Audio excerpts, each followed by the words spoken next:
Hello students, मैं हूं Pankaj. Online classes के अंदर आपका स्वागत है। आज अपन 9th स्टैंडर्ड का जो अपना चैप्टर है ग्रेविटेशन, अपन ग्रेविटेशन की बात करेंगे।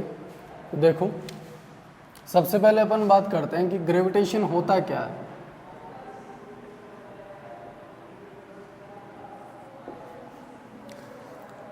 तो स्टूडेंट्स, आपने न्यूटन का नाम तो सुना होगा। तो न्यूटन क्या होता है कि एक बार वो जो अपना एप्पल का ट्री होता है उसके नीचे बैठे थे। तो वहाँ से क्या हुआ, एक एप्पल ऊपर से नीचे गिरता है। तो अपन क्या करते हैं उस टाइम, चलो यार खा लेते हैं, भूख लगी है। लेकिन नहीं, न्यूटन ने ऐसा नहीं किया। उन्होंने क्या देखा कि ये सेब है, ये एप्पल है, वो नीचे ही क्यों आया। तो वहाँ से उसने एक बात बताई।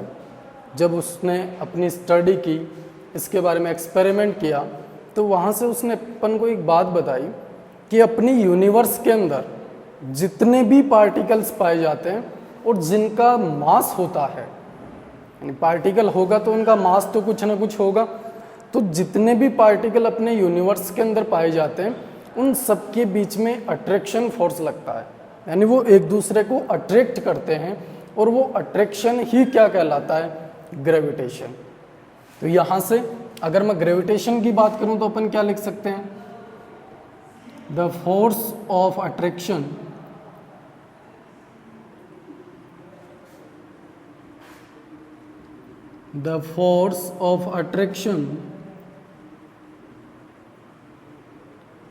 between any two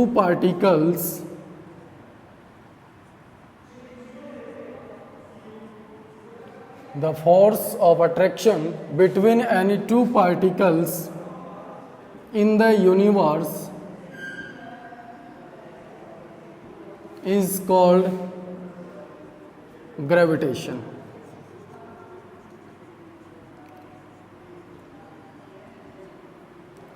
यानी अपन ग्रेविटेशन के बारे में देख रहे हैं तो आसान सी डेफिनेशन है कि अपने यूनिवर्स के अंदर जितने भी पार्टिकल्स पाए जाते हैं उनके बीच में कौन सा फोर्स लगता है, अट्रैक्शन फोर्स लगता है। और उस अट्रैक्शन फोर्स को ही अपन क्या बोलते हैं, ग्रेविटेशन फोर्स बोला जाता है। ग्रेविटेशन एकमात्र ऐसा फोर्स है जो केवल मासेस के लिए लागू होता है। यानी अगर अपन बात करें कि दो पार्टिकल हैं, मान लो किसी एक का मास m1 है, दूसरे का m2 है, तो यहाँ से जो दोनों के बीच में फोर्स लगता है वो मासेस पे डिपेंड करता है। दूसरी बात, यहाँ से अगर इसका अपन पूरा डिस्क्रिप्शन देखेंगे तो न्यूटन ने क्या किया, इस ग्रेविटेशन को अच्छे से समझाने के लिए अपना एक लॉ दिया, यानी एक प्रिंसिपल दिया जिसको अपन बोलते हैं यूनिवर्सल ग्रेविटेशनल लॉ या लॉ ऑफ ग्रेविटेशन।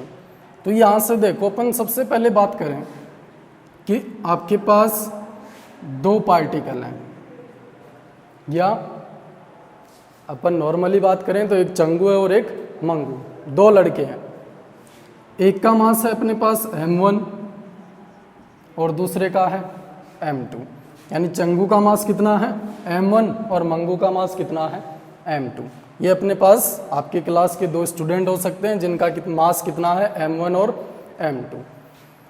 यहाँ से अगर मैं इन दोनों के बीच की डिस्टेंस d मान लूँ, यानी जो दोनों चंगू और मंगू हैं वो d डिस्टेंस पे खड़े हुए हैं, तो यहाँ से देखो अपन क्या बोल सकते हैं कि इन दोनों के बीच में अट्रैक्शन लगेगा।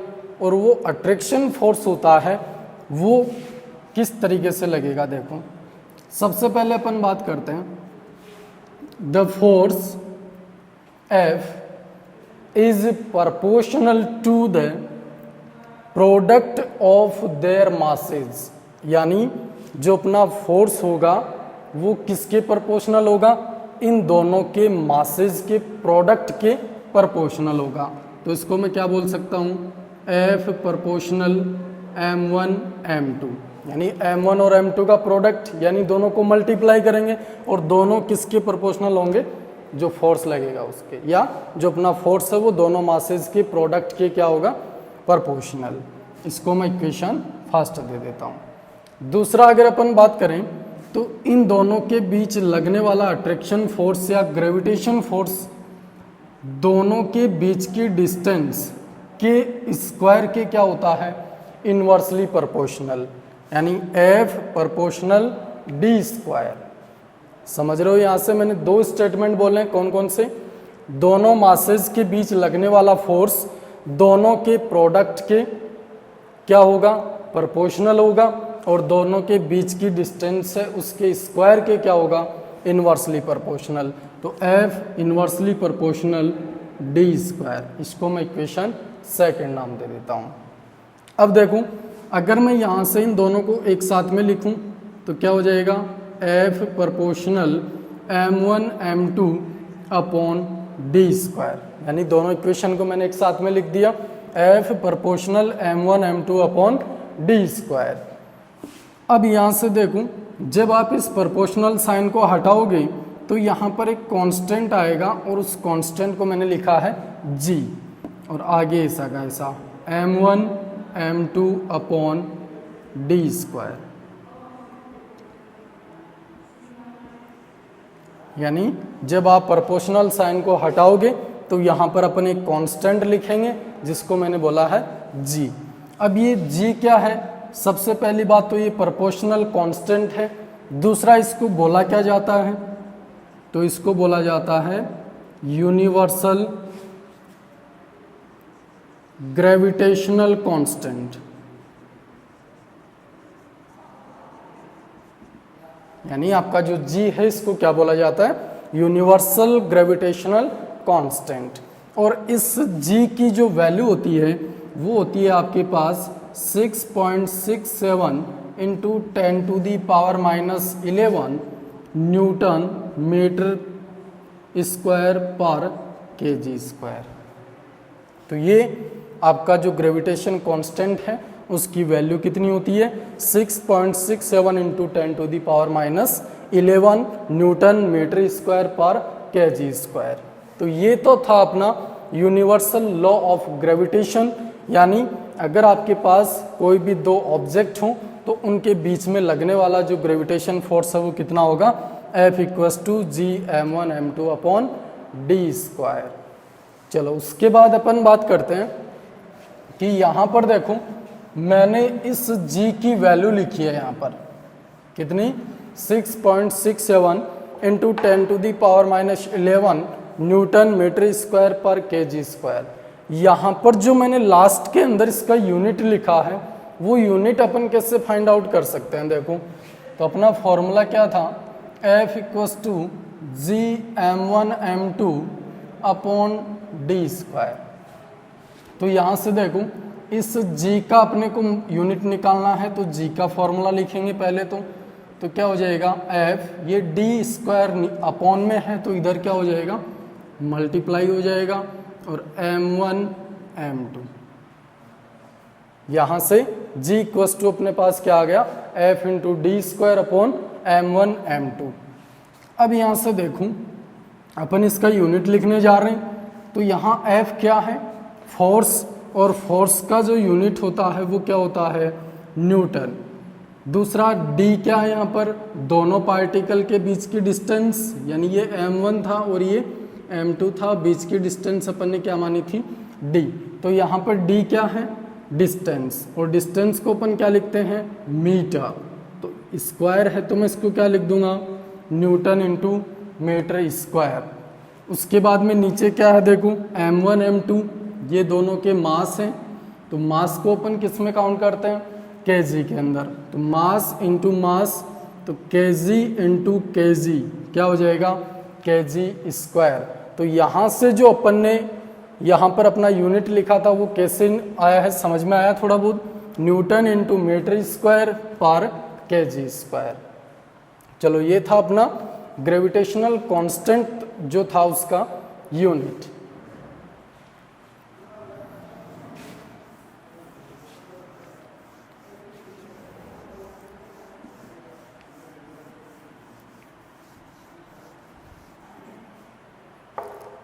चल अब अपन बात करते हैं कि जो अपने अर्थ के द्वारा ग्रेविटी, या इसको मैं बोल दूं कि एक्सिलरेशन ड्यू टू ग्रेविटी, तो अपना जो नेक्स्ट टॉपिक है वो क्या रहेगा, एक्सिलरेशन ड्यू टू ग्रेविटी। चलो इसकी बात करते हैं अपन। तो सबसे पहले देखो, यहां पर मैं न्यूटन के जो लॉ थे उनकी बात करता हूं सबसे पहले। तो न्यूटन का जो सेकंड लॉ था वो क्या था, जिसको मोमेंटम रूल भी बोला जाता है, और वहां से अपन ने क्या लिखा था, F = ma लिखा था। यानी अगर अपन नॉर्मल किसी वेलोसिटी की बात करें या किसी पार्टिकल की बात करें, अगर उसका मास m हो और वो a एक्सिलरेशन से मूविंग कंडीशन में हो, तो वहाँ पे फोर्स कितना होता है, F = ma, जो अपन जानते हैं कि अपना न्यूटन का जो सेकंड लॉ है जिसको अपन मोमेंटम रूल भी बोलते हैं, वहाँ से अपन ने F = ma प्राप्त किया। ये अपन जो अपना स्पीड एंड मोशन वाला चैप्टर है वहाँ पर अपन पूरी तरीके से क्लियर करेंगे इसको, F = ma। अब यहाँ से देखूँ, अगर मान लो आपके पास जो अर्थ की सरफेस है, अगर यहाँ पर आपके पास कोई भी एक ऑब्जेक्ट रखा हुआ है और इसका मास कितना है, m। अब यहाँ से पहली बात तो ये आपको ये ध्यान रखनी है, अगर इस ऑब्जेक्ट को ऊपर उठाना है, यानी फॉरवर्ड डायरेक्शन में ऊपर की ओर लेके जाना है, तो अपने को क्या करना पड़ेगा, यहाँ से फोर्स अप्लाई करना पड़ेगा। और वो फोर्स कितना अप्लाई करना पड़ेगा, देखूं सबसे पहले मैं यहाँ से बात कर रहा हूँ कि जो अपनी अर्थ के द्वारा इस पार्टिकल पर जो ग्रेविटी लगेगी, वो ग्रेविटी कितनी लगेगी, mg, जिसको अपन वेट भी बोला जाता है, जिसको अपन W से रिप्रेजेंट करते हैं। वेट = क्या हो गया, mg। ये वेट क्या होता है, ये एक टाइप का फोर्स होता है, W = mg। अगर इस m मास के पार्टिकल को इस सरफेस से फॉरवर्ड डायरेक्शन में उठाना है, तो अपने को कितना फोर्स लगाना पड़ेगा, mg के इक्वल। इतनी सी बात क्लियर।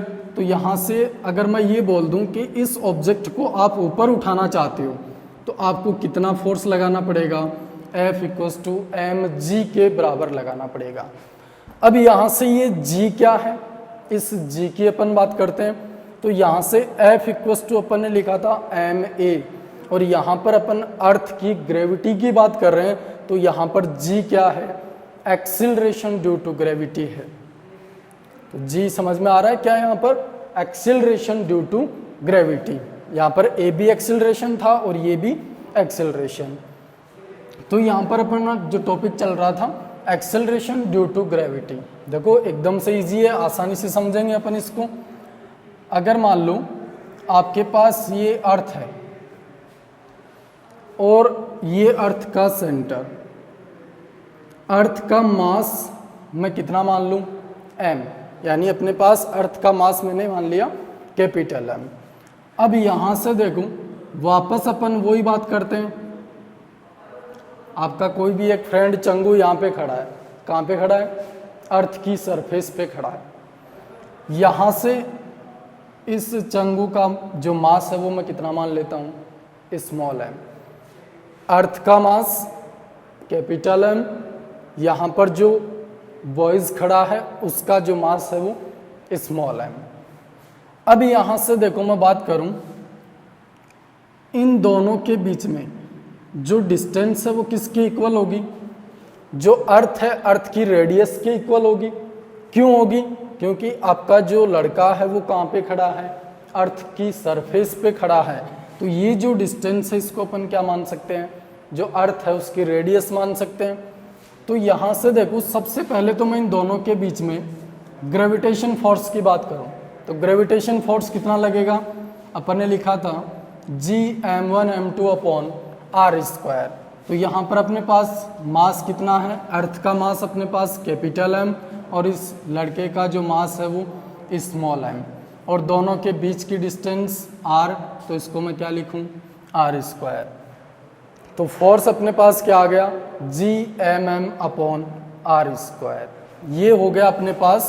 अगर आपका कोई भी पार्टिकल है, कोई भी ऑब्जेक्ट है, वो अगर अर्थ की सरफेस पे खड़ा है तो वहाँ पर उसके बीच जो लगने वाला ग्रेविटेशन फोर्स है वो कितना हो जाएगा, Gmm/r², वेयर कैपिटल M क्या है यहाँ पर, मास ऑफ अर्थ,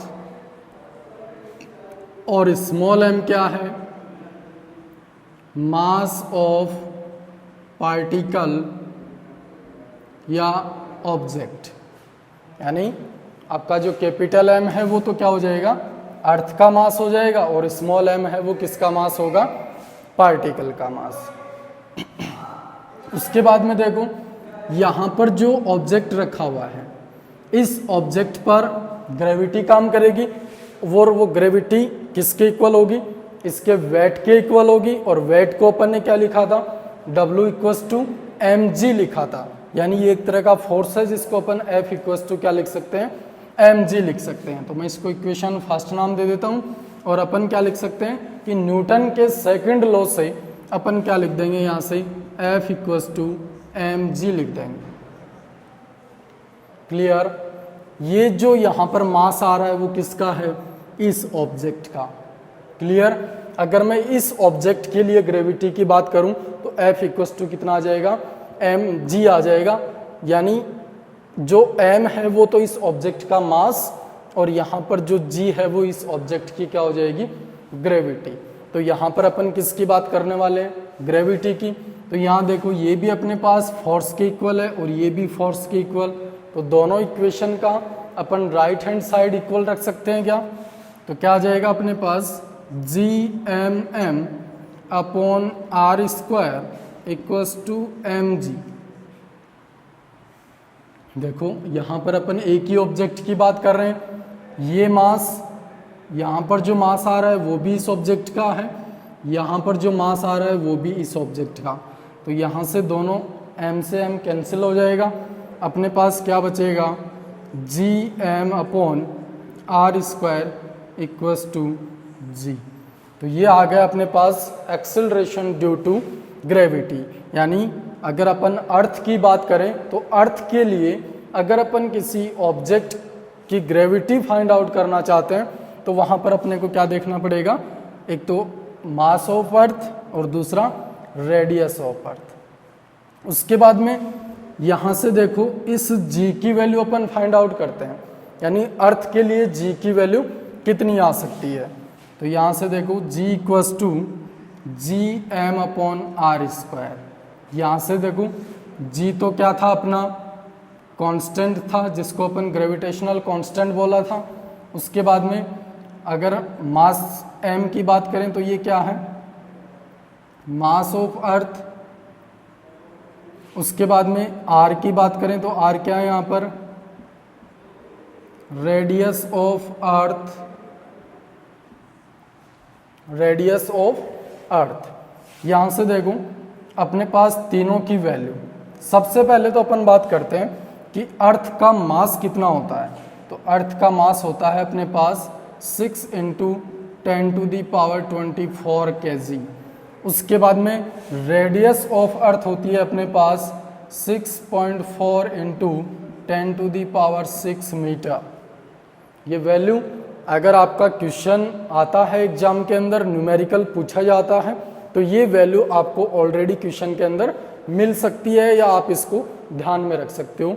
यानी मास ऑफ अर्थ कितना होता है 6 × 10⁻24 kg, और रेडियस ऑफ अर्थ कितनी होती है 6.4 × 10⁻6 मीटर। चलो उसके बाद में ये जो वैल्यू अपन ने निकाल रखी है इसको अपन फॉर्मूले के अंदर पुट करते हैं। तो यहाँ पर देखो G = यहाँ पर जो कैपिटल G है इसकी वैल्यू 6.67 × 10⁻11। उसके बाद में मास ऑफ अर्थ 6 × 10⁻24। उसके बाद में नीचे रेडियस r जिसकी वैल्यू होती है 6.4 इंटू 10⁶, स्क्वायर है तो इसको अपन 2 बार लिख देंगे, 6.4 इंटू 10⁶। यहाँ से देखूँ इस डेटा को अपन सॉल्व करेंगे तो क्या आएगा, यहाँ से 10⁶ और 10⁶ कितने हो गए, 10⁻12 हो गए। इन 10⁻12 को अपन कहाँ लेके जाएंगे, ऊपर लेके चलेंगे तो क्या आ जाएगा, देखूँ 6 इंटू 10⁻24 और 10⁻−12, यानी नीचे 10⁻12 हो जाएगा, इसको जब ऊपर लेके जाएंगे तो ये किस में हो जाएगा, माइनस में, और नीचे क्या बचेगा, ओनली 6.4 इंटू 6.4।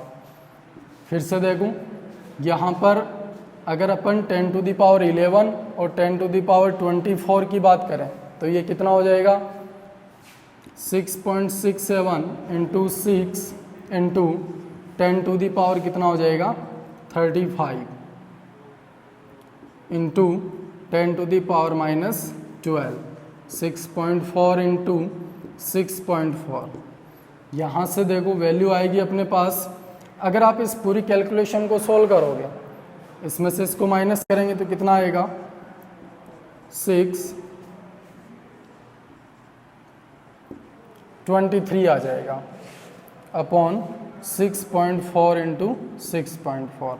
अगर आप ये पूरी कैलकुलेशन करोगे तो आपके पास वैल्यू आएगी 9.8। अब यहाँ से देखो इसका अपन यूनिट लिखेंगे तो यहाँ पर जो एक्सिलरेशन था, ये अपन किसी नॉर्मल सरफेस की बात कर रहे हैं, उसके लिए एक्सिलरेशन था, तो इसका यूनिट क्या था अपने पास, मीटर पर सेकंड स्क्वायर। तो इसका भी क्या हो जाएगा, मीटर पर सेकंड स्क्वायर। तो ये हो गया अपने पास अर्थ के लिए ग्रेविटी की वैल्यू कितनी आती है, 9.8 मीटर पर सेकंड स्क्वायर। Clear students. चलो उसके बाद में अपन बात करते हैं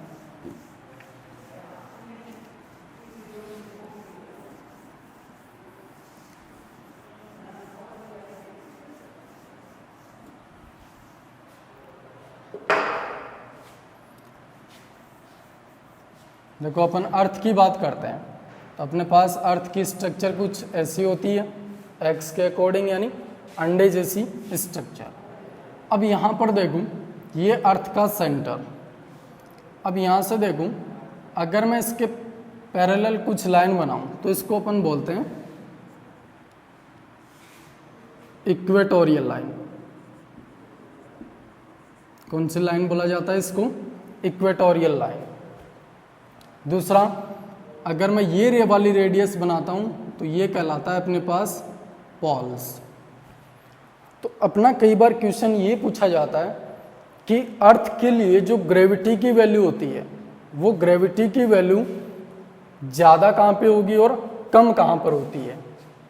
देखो ये जो रेडियस है इसको मैं आर ई मान लेता हूँ, आर रेडियस, ई इक्वेटोरियल, यानी इक्वेटोरियल लाइन पर जो अर्थ की रेडियस है वो कितनी है, आर ई, और पोल्स पर जो रेडियस है वो उसको मैं मान लेता हूँ आर पी। अब सबसे पहले तो अपन बात करते हैं कि रेडियस ज़्यादा कौन सी है, तो इक्वेटोरियल लाइन वाली जो रेडियस है वो पोल्स की जो रेडियस है उससे ज़्यादा है। तो इसको मैं क्या लिख सकता हूँ, R E greater than R P. अब यहाँ से देखो अगर मैं ग्रेविटी की बात करूँ तो G इक्वस टू अपने पास होता है GM upon R square. Earth के लिए अपन ने यही लिखा था ग्रेविटी का formula, G equals to GM upon R square. उसके बाद में देखूं यहाँ पर जो ग्रेविटी है वो जो रेडियस है अपनी उस पर किस तरीके से डिपेंडेंट है। तो यहाँ पर अगर R की वैल्यू ज़्यादा होगी तो आपके पास ग्रेविटी कम होगी, R की वैल्यू कम होगी तो ग्रेविटी यहाँ से ज़्यादा होगी। तो यहाँ से देखूं R की वैल्यू ज़्यादा कहाँ पर है, इक्वेटोरियल लाइन पर। इक्वेटोरियल लाइन पर ज़्यादा है तो ग्रेविटी की वैल्यू यहाँ पर क्या होगी, इसको मैं जी ई के नाम से बोल रहा हूँ। जी ई क्या है, इक्वेटोरियल लाइन पर ग्रेविटी। यहाँ पर आर की वैल्यू ज़्यादा है तो ग्रेविटी क्या होगी, कम, और यहाँ पर पोल्स पर आर की वैल्यू कम है तो वहाँ पर ग्रेविटी क्या होगी, ज़्यादा। तो यहाँ से अपन क्या बोल सकते हैं, g e is less than g p, यानी इक्वेटोरियल लाइन पर जो ग्रेविटी की वैल्यू होती है वो पोल्स पर ग्रेविटी की वैल्यू से क्या होती है, कम होती है। चलो आज की वीडियो में इतना ही। नेक्स्ट वीडियो में अपन बात करेंगे कि अपनी जो न्यूटन की इक्वेशन है उनको अगर अपन अंडर ग्रेविटी काम में लेते हैं तो वो किस तरीके से चेंज हो जाती हैं। Thank you students. इस कोरोना या कोविड-19 महामारी के दौरान अपने घर पे रहें, सुरक्षित रहें और अपने स्टडी मटेरियल से आप जुड़े रहें। Thank you.